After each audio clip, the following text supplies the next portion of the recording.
Selamat malam semuanya. Ya, ini After edisi 17 Desember 2024. Seperti biasa, malam ini kita akan berikan update market IHSG dan juga membahas konsultasi ide-ide yang masuk di kolom komentar Yeftok edisi kemarin 16 Desember. Ada beberapa, ya bisa dikatakan mungkin sedikit ya. Ya inilah yang akan kita bahas di Yeftok malam ini. Kita tidak akan membahas yang lain yang tidak diminta. Jadi apabila Anda ingin melihat banyak pembahasan di Yeftok selanjutnya, silahkan tulis, silahkan berkonsultasi di kolom komentar. Apa yang Anda ingin konsultasikan, silahkan konsultasikan. Baik, kita langsung mulai dari IHSG. Sebelum saya mulai, silahkan bagi Anda yang belum subscribe, silahkan subscribe. Dan yang sudah merasakan manfaat dari Yeftok, dukung kami dengan klik like. Hari ini IHSG melanjutkan penurunan ke bawah 7.200 di bawah target yang kami pasang di stock call edisi minggu ini, ya, mana targetnya adalah 7.200. Penutupan hari ini di 7157, ya. Jadi penurunan yang kita perkirakan di 7.200, namun hari ini diberikan penurunan yang lebih dalam dari perkiraan. Kita coba lihat ya, apakah ini adalah 0,7 atau 0,6. Ya, ini adalah 0,7. Jadi seharusnya apabila ini adalah skenario konsolidasi sebelum mematahkan wave 4, perkiraan kami maksimal penurunan yang terjadi ini sampai dengan tanggal 19 Desember ya. Jadi ini tanggal 16 kemarin tanggal 16 sudah turun ke 7.200, kemudian hari ini penurunannya lebih dari 7.200, artinya penurunan ini seharusnya akan ada potensi untuk rebound. Yang jelas, seperti biasa, penurunan adalah waktu yang tepat untuk berinvestasi secara umum. Jadi tidak perlu kita khawatirkan, tidak perlu kita pusingkan selama saham yang kita investasi adalah saham yang memang layak investasi, ya. Jadi ini adalah mungkin kesempatan yang baik, yang bijak, ya, sampai dengan ya penurunan itu berakhir. Ketika nanti naik ya berarti sudah kita tidak beli lagi gitu ya. Jadi jangan dibalik logikanya, ketika market turun itu adalah waktu yang tepat untuk berinvestasi ya. Ketika nanti sudah mengalami kenaikan secara umum ya, kita tergantung sahamnya ya. Jadi ini secara umum pandangan untuk IHSG seperti itu. Jadi mungkin banyak orang yang ya, mayoritas lah ya, hampir semua orang lah ya akan ketakutan ketika market itu turun. Tetapi saya selalu bilang kita harus menjadi yang minoritas.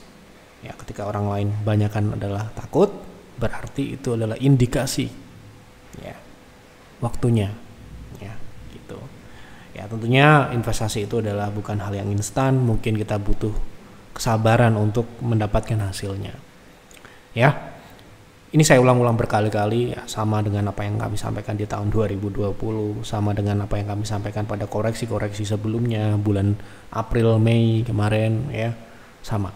Ya intinya ketika sudah banyak orang mulai khawatir, sudah mulai banyak orang marah-marah, sudah mulai banyak orang mencari kambing hitam ya, karena portofolionya mungkin mayoritas merah ya, itu adalah mungkin jadi ya indikasi ya, sinyal gitu. Tentunya tidak semua saham ya seperti mungkin saham-saham bank yang sekarang ini turun ya, kita sebutlah BRI, Mandiri, BNI. Memang penurunan saat ini menurut kami belum cukup untuk kita berinvestasi dengan harga yang terbaik ya gitu. Tapi ya harga saat ini jauh lebih baik dibandingkan harga beberapa waktu yang lalu gitu ya. Tentunya sangat baik ya bagi kita yang mungkin memiliki keterbatasan dana, yang harus lebih sabar lagi dibandingkan dengan yang mungkin memiliki dana yang lebih besar, yang turun sedikit beli. Nah ini mungkin adalah penurunan yang cukup ya baik, tetapi mungkin bukan best price ya. Best price kita masih menunggunya, belum untuk saat ini gitu. Oke. Untuk IHSG masih kami melihat potensi untuk rebound paling maksimal adalah tanggal 19 Desember. Ya, kita perkirakan ya, perkiraan itu bukan suatu kepastian ya, bisa lebih cepat ataupun bisa lebih lambat. Oke, kita masuk ke pembahasan saham yang pertama. Saham IPCC untuk jangka menengah menarik tidak Pak? Terima kasih, sehat selalu, terima kasih doanya. Kita lihat untuk jangka menengah itu berarti untuk trading trend following ya, uptrend gitu ya. Nah, kita lihat dulu trennya ini apakah kita buka menggunakan weekly ya. Nah, jadi saham ini mulai uptrend sudah beberapa bulan ya. Dan terutama ini saham ini keluar dari konsolidasi turun yang ini. Ya, di harga saat ini dengan koreksi yang ada ya, uptrendnya ini memungkinkan ya, karena ini cukup panjang trennya ini ya. Kita bisa katakan ini adalah penurunan yang ya merupakan kesempatan untuk melakukan akumulasi gitu ya. Karena kalau misalkan trend following, Anda juga harus melihat trennya ini masih berjalan yang pasti, karena adalah trend following itu adalah strategi mengikuti tren yang naik ya. Kalau saham hanya bisa mengikuti tren yang naik. Kalau mungkin Anda trading forex dan sebagainya, mungkin yang bisa turun kita bisa untung, ya itu beda lain cerita ya. Kalau kita trading trend following ya, khususnya untuk saham ya, kita harus mencari saham yang uptrend dan memiliki karakteristik yang tepat untuk uptrend. Nah, uptrendnya ini mungkin sedikit mengalami koreksi ya. Koreksinya ini berada di area support EMA 60. Kita bisa, misalkan kita agak ragu dengan analisa klasik kita menggunakan trend line dan sebagainya, Anda bisa gunakan trend following dari moving average ya. Moving average ini cenderung bergerak kemana dalam jangka menengah gitu ya. Nah, kita coba lihat apakah saham ini cenderung naik atau, nah ini ya, jadi moving average ini bergerak cenderung naik ya. Jadi dalam jangka menengah ya ini uptrend gitu ya, artinya ya itu tadi.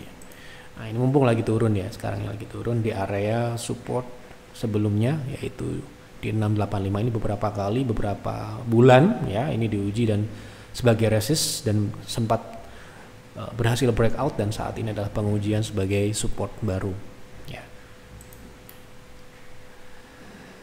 Tolong bantu analisa Antam Pak untuk trading 1 sampai dengan 2 bulan ke depan. Kebetulan ada posisi di 1620, berarti sudah punya untuk lebih dari 1 bulan, berarti harus trend following ya.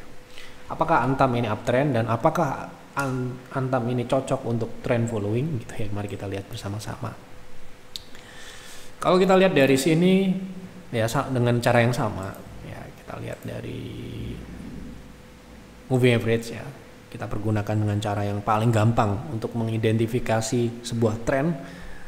Kalau kita males narik-narik garis ya, kalau disebut orang narik-narik garis ya, maksudnya trend line gitu ya, kita buat trend line secara manual, kita bisa lihat dari moving average-nya ini. Pertanyaannya adalah apakah saham ini uptrend dalam jangka menengah? Ya, tidak. Ya, Anda bisa lihat ini, ya masih di dalam penurunan, tren turun, ya.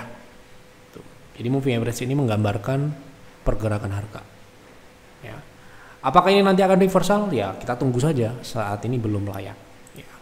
Jadi di dalam tren, ingat ya, di dalam tren turun pun ada kenaikan yang bersifat pullback atau kita bisa manfaatkan itu untuk swing trade. Ya, tetapi kalau kita mau tradingnya itu lebih dari 1 bulan, untuk kami ya di Bull Hunter itu harus sahamnya harus uptrend terlebih dahulu. Kalau belum uptrend ya mungkin nanti tradingnya di private trading room yang cenderung ke swing trade kurang dari 1 bulan. Jadi untuk lebih dari 1 bulan menurut kami, menurut saya tidak cocok untuk saat ini.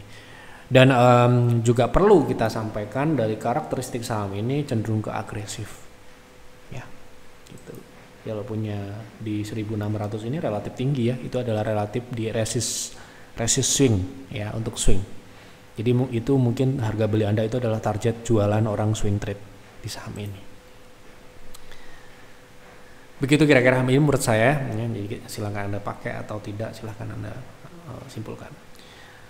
Bantu review saham Pegas untuk invest term 3 bulan sampai 6 bulan ke depan ya. Kalau untuk 3 sampai dengan 6 bulan itu buat kami itu termasuknya bukan invest ya. Kalau invest itu harus 1 tahun ke atas ya. Kalau misalkan kita investasi kemudian dalam waktu katakanlah ya paling cepat misalkan 1 bulan, 2 bulan, 3 bulan kita sudah diberikan kenaikan dan mencapai target, ya bisa-bisa aja. Namun pola pikir yang kita gunakan dalam berinvestasi tentunya kita harus siap dengan holding period melebihi dari 1 tahun, karena patokan atau landasan kita mengambil keputusan investasi itu adalah tidak hanya dari harga sahamnya, melainkan dari fundamentalnya, yang fundamentalnya itu sendiri data yang sifatnya jangka panjang.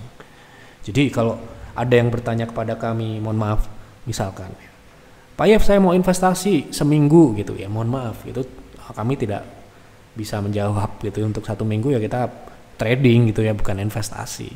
Kalau misalkan lebih dari 1 bulan, jawabannya sama dengan trend following tadi. Apakah Pegas uptrend gitu ya? Gitu. Jadi ini tidak termasuk kategori investasi, tetapi lebih ke trading, tapi trend following, trading jangka menengah. Nah, kita lihat dari apakah saham ini uptrend, caranya sama ya, dengan cara yang sangat mudah semua orang bisa mengidentifikasi trend. Ini tidak uptrend, ini konsolidasi, ya. Gitu. Dan kemungkinan saham ini tidak memiliki karakteristik untuk trend following, ya, cenderung ke swing trade. Ya, Anda lihat ini ya, wave-nya sangat agresif. Dan sekarang ini pun ya kecenderungannya adalah koreksi, mengarah ke turun. Gitu. Jadi menurut saya tidak cocok, menurut saya ya. Sekali lagi tidak semua saham uptrend itu juga bisa, meskipun itu uptrend kalau karakteristiknya itu terlalu agresif, ya, terlalu cepat kenaikannya ataupun penurunannya. Ya itu ada ininya ya, ada indikatornya ya. Kalau di Bull Center itu ada indikatornya. Jadi kalau misalkan Anda konsultasi akan ditunjukkan seperti apa sih tingkat agresivitasnya, cepat naik dan cepat turunnya, risknya berapa gitu kan kelihatan. Tapi kalau di Yeftok ini kita hanya menggunakan indikator yang sangat simpel yang sudah kita pakai sejak dulu, hanya menggunakan EMA 60 sebagai patokan tren. Ya, gitu ya. AAD bagus tapi sudah mahal, bisa jauh tinggi lagi. Bagaimana haruskah untuk kita nyicil? Nyesel nggak ikut beli padahal ada penawaran. Terus terang kalau saya sih no comment ya untuk saham yang baru IPO, baik itu secara fundamental maupun teknikal, karena belum bisa kita analisa. Jadi kalau Anda berani mau masuk, ya Anda sudah punya patokan fundamental yang Anda pegang, yang menurut Anda sudah bisa Anda proyeksikan dan sebagainya, silakan. Tapi secara umum AAD ini kan batu bara ya. Jadi ya batu bara yang sekarang belum dalam siklus naik, ya kita tidak berani investasi di situ. Ya, sekali lagi saya tidak mau menyangkal Anda bilang ini bagus dan tidak, karena saya juga tidak tahu patokan Anda bagus atau tidak itu apakah karena kenaikan harga saham ya, karena saham yang fundamentalnya mohon maaf dalam tanda kutip tidak layak investasi pun juga bisa naik gitu ya. Gitu. Dan ada juga saham yang mungkin dalam kategori yang layak invest sahamnya sedang turun atau misalkan diskon gitu yang bisa kita manfaatkan. Sekali lagi setiap orang punya kacamata yang berbeda, jadi saya tidak mau menyangkal si ini gimana cara analisanya, kan saya juga tidak tahu gitu ya. Kalau misalkan Anda sudah tahu ini bagus dan sebagainya, ya harusnya Anda ikuti gitu ya. Anda sudah ikut penawaran kan gitu kan, gitu. Kenapa Anda harus ragu gitu? Kalau kita misalkan kita memang menyimpulkan sebuah saham itu memang like invest, ya kenapa harus kita ragu gitu ya. Kita harus berani masuk, kita harus berani melakukan akumulasi ya, dengan catatan ya memang fundamentalnya layak invest, sahamnya memang belum naik gitu ya. Jadi kalau AAD sendiri seperti yang saya sudah bahas kemarin, untuk investasi kita masih belum berani berkata-kata atau memberikan pandangan, karena memang terus terang secara data kita belum bisa analisa jelas, di sini belum ada data. Jadi kalau kita tidak memiliki datanya, kita tidak berani memberikan apapun, karena kita harus ada landasan yang jelas dari sisi data-data yang harus bisa dipertanggungjawabkan gitu ya. Kalau datanya tidak ada, kita apa dasarnya bilang layak dan tidak layak ya gitu. Itu tentunya sudah mungkin Anda sudah ketahui ya, kalau kita menetapkan pada saham tersebut layak atau tidak, tentunya sudah berdasarkan dari data yang ada ya gitu. Jadi kalau misalkan saya melihat saham ini layak dan menarik, ya, dan bisa lebih tinggi lagi misalkan kita punya perkiraan seperti itu, gas, ya kan, gitu tuh. Tapi kalau saya tidak tahu ya nggak berani, itu tentu saja gitu. Itu pandangan saya seperti itu. Mohon analisa untuk saham IPCC, apakah layak untuk long investment dan berapa best price? Terima kasih. Tadi sudah kita bahas ya, apakah layak untuk investasi. Ya, kita lihat ya.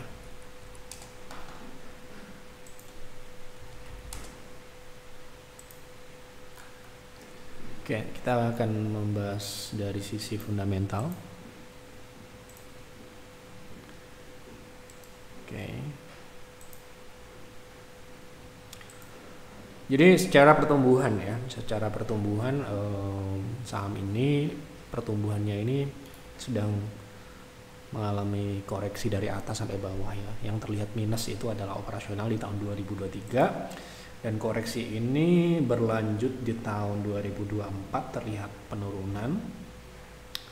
Dan penurunan ini sebenarnya masih tergolong wajar ya. Jadi tidak semua saham yang kinerjanya turun itu tidak layak ya. Jadi kita perlu luruskan.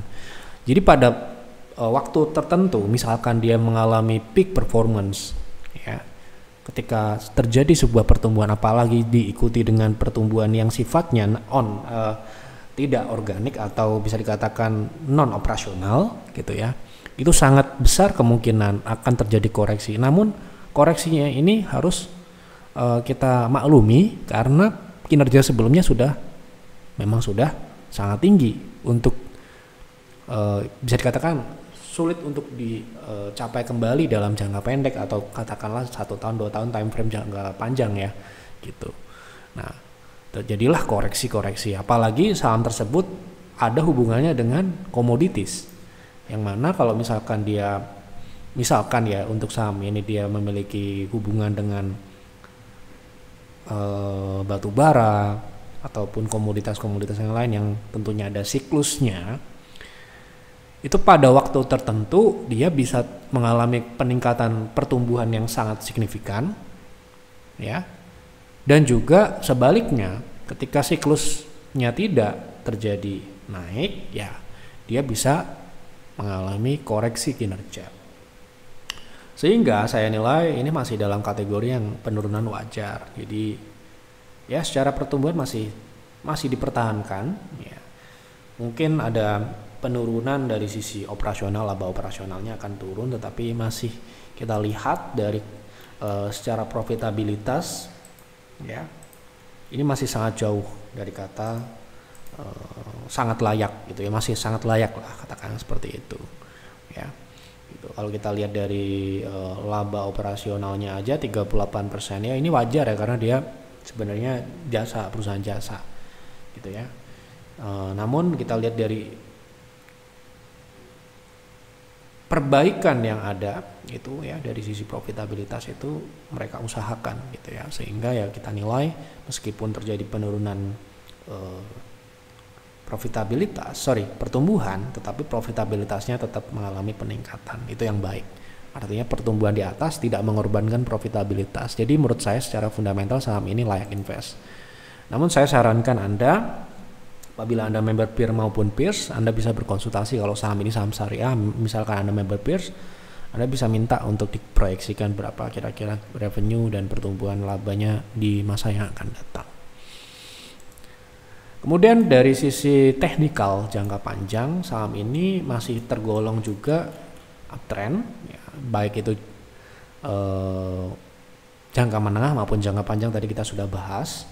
Ya, jadi kalau sekarang ini mungkin turun katakanlah di harga saat ini maupun misalkan ya ada diskon yang lebih dalam lagi di 635, menurut saya ini cukup baik ya untuk diakumulasi. Ya, meskipun memang koreksinya ini sudah cukup panjang dan kita lihat dari kuartal terakhir dia sedikit mengalami perbaikan gitu ya dari sisi pertumbuhan maupun profitabilitas. Oke, gitu. Saran terakhir ya. Tolong bahas saham Bayu untuk invest, sebaiknya mulai akumulasi di harga berapa? Salam sehat dan terima kasih. Oke. Berarti tidak tanya fundamental ya, kita langsung ke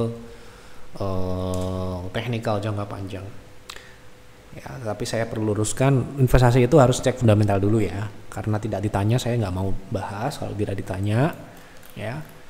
Tapi SOP-nya adalah cek fundamentalnya dulu baru harga sahamnya. Nah ini harga sahamnya ini relatif sedang konsolidasi ya, konsolidasi di dalam tren naik jangka panjang. Kalau menurut saya ini jangka panjangnya harusnya lanjut uptrend. Memang sekarang ini kemungkinan tertahan di 0,3 ya. Mari kita cek. Saya juga belum pernah menganalisa. Nah ini ya, 0,3 ini adalah pola yang klasik, dimana kalau ada transisi konsolidasi ke naik itu biasanya ada penahanan di 0,3 ya. 0,3 ini merupakan penentu ya, kalau misalkan saham ini istilahnya dalam tanda kutip bahasa orang-orang manggung gitu ya, kalau sudah lepas dari 0,3 barulah itu udah take off. Kalau misalkan masih tertahan di 0,3 masih ada waktu ya untuk dia penyesuaian dulu ya. Ini pola rounding yang jelas secara teknikal, ingat ya ini secara teknikal, Anda perlu mengecek fundamentalnya sekali lagi, harusnya naik ya.